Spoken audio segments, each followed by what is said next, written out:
Kawikaan, Chapter 30. Ang mga kawikaan ni Agur. Ito ang mga kawikaan ni Agur na anak ni Jake na taga-Masa. Sinabi niya ito kina Itiel at Ukal. Ako ang pinakamangmang sa lahat ng tao. Ang isip ko'y parang hindi sa tao.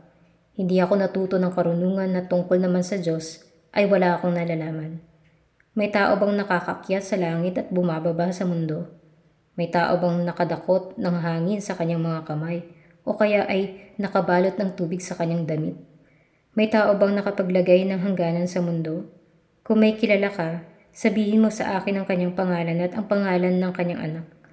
Ang bawat salita ng Diyos ay tunay na mapagkakatiwalaan. Siya ay tulad ng panangga sa mga umaasa ng kanyang pag-iingat. Huwag mong dagdagan ang kanyang mga salita, dahil kung gagawin mo ito, sasawayin ka niya at ipapakita na ikaw ay sinungaling. Panginoon, may dalawang bagay akong hinihiling sa inyo. Kung maaaring ibigay niyo ito sa akin bago ako mamatay. Una, tulungan niyo ako na huwag magsinungaling. Pangalawa, huwag niyo akong payamanin o pahirapin. Sa halip, bigyan niyo lamang ako ng sapat para sa aking mga pangangailangan. Dahil kung yumaman ako, baka sabihin kong hindi ko na kayo kailangan. At kung ako naman ay maghirap, baka matuto akong magnakaw at mailagay ko kayo sa kahihiyan. Dagdag pang mga kawikaan. Huwag mong sisirain ang katulong sa harap ng kanyang amo. Baka isumpa ka niya at magdusa ka. May mga anak na hindi nananalangin sa Diyos na pagpalain ng kanilang mga magulang.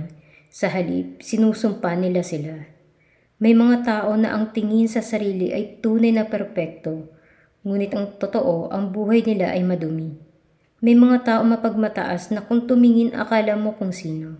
May mga tao namang sakim at napakalupit, pati mahihirap ay kanilang ginigipit. Ang mga taong sakim ay parang linta. Ang laging sinasabi ay, bigyan mo ako. May apat na bagay na hindi kontento. Ang libingan, ang babaeng baog, ang lupang walang tubig, at ang apoy. Ang anak na kumukutya at sumusuway sa kanyang magulang ay tutukain ng uwak sa mga mata at kakainin ng mga agila ang bangkay niya. May apat na bagay na para sa akin ay kahanga-hanga at hindi ko maunawaan. Kung paano nakakalipad ang mga agila sa kalangitan, kung paano nakakagapang ang mga ahas sa batuhan, kung paano nakapaglalayag ang barko sa karagatan, at ang pamamaraan ng lalaki sa babae. Ganito ang ginagawa ng mga babae nagtataksil sa kanyang asawa. Sumisiping siya sa ibang lalaki, pagkatapos sasambihin niyang wala siyang ginagawang masama. May apat na bagay na hindi matatanggap ng mga tao sa mundo.